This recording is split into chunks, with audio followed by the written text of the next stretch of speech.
Well, new tonight, IU Health says they have a much better handle on the coronavirus pandemic than they did when Central Indiana first began to see its impact. But as News 8's Travis Robinson reports, officials still fear being overwhelmed again in the near future.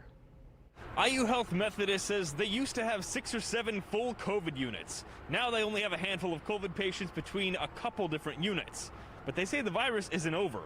IU Health says after 4 months of fighting a pandemic, they're finally falling into a routine. People adapted to that. They know how to take care of those patients. And so that is now part of our world. A far cry from April when there was very little information. Basically flying an airplane while you're building it.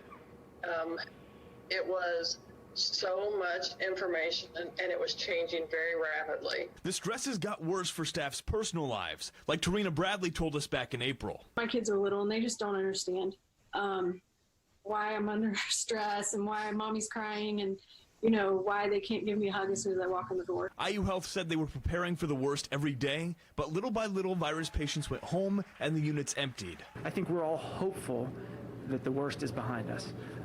Can anybody be sure that that's the case? No. And I think a lot of providers are weary that there could be another spike in the number of cases. IU Health employees say with school resuming, high case days in other states, and loose restrictions, that there won't be an end to this wave of the virus. When you look as a nation, we've never made it out of the first wave. We are knee deep in the first wave. Even though Methodist says they're in a routine, they're constantly reminded that the virus is still here and could surge again. There has not been a day since March 13th that we have not had COVID patients in our hospital.